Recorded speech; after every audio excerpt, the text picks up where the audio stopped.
Oke, Assalamualaikum warahmatullahi wabarakatuh. Sebenarnya sini saya Eki Kantaresa Hakim, NIM 2019 11 1078 dalam mata kuliah Hukum Penerbangan, dosen pengampu Ibu Levina. Untuk pengumpulan ujian dari semester yang video berikut video akan saya tampilkan. Di sini saya mengambil judul dengan konsep kedaulatan negara di ruang udara. Introduction, myself, tadi sudah saya sebutkan, nama Eki Karamataresa Hakim, NIM 2019 14 4 0078, kelas saya mengikuti kelas reguler, tapi karena magang sehingga saya dipindahkan ke kelas karyawan.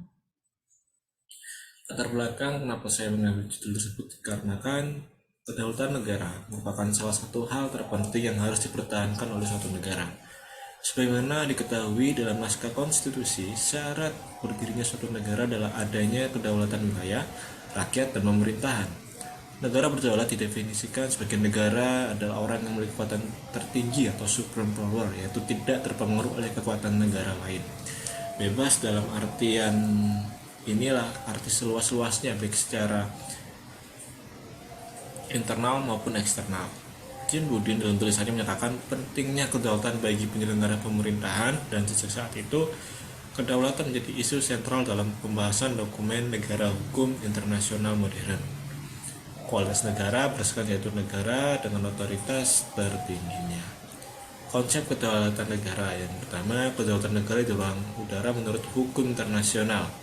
Standar hukum internasional yang dijadikan acuan adalah perjanjian internasional yang mengaruhi dan mengikat Indonesia, khususnya Geneva Convention on International Civil Aviation tahun 1944. Dan sebelum kita membahas kepada konvensi 3 tersebut, kurang tepat apabila tidak meninjau aturan sebelumnya, yaitu Konvensi Paris 1919. Dalam pasal 1 dikatakan bahwa pihak-pihak peserta agung mengakui untuk setiap kekuatan besar kedaulatan penuh dan eksklusif atas ruang udara di atas wilayahnya.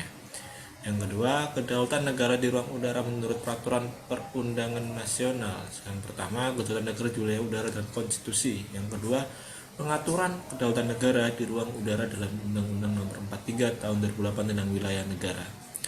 Kemudian berikutnya pengaturan kedaulatan negara dalam Undang-Undang Nomor 1 Tahun 2009 tentang penerbangan.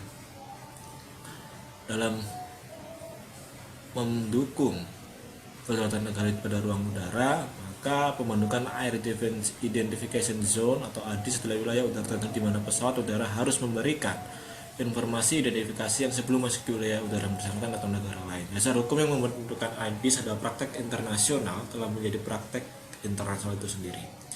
Kesimpulan, hukum internasional melalui Konvensi 3 1944 telah mengukuhkan kedaulatan negara di ruang udara yang bersifat komplit and eksklusif, yang kemudian dikukuhkan melalui adanya hak negara untuk melarang pesawat udara asing memasuki wilayah udara negara kolong atau lainnya tanpa mendapat izin terlebih dahulu dari negara yang telah melakukan perjanjian bilateral maupun multilateral.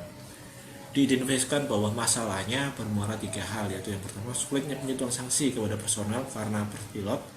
Yang kedua adalah sanksi denda yang terlalu kecil dibandingkan dengan dana yang dikeluarkan.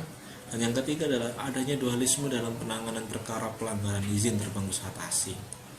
Mungkin sekian dari saya. Wassalamualaikum warahmatullahi wabarakatuh.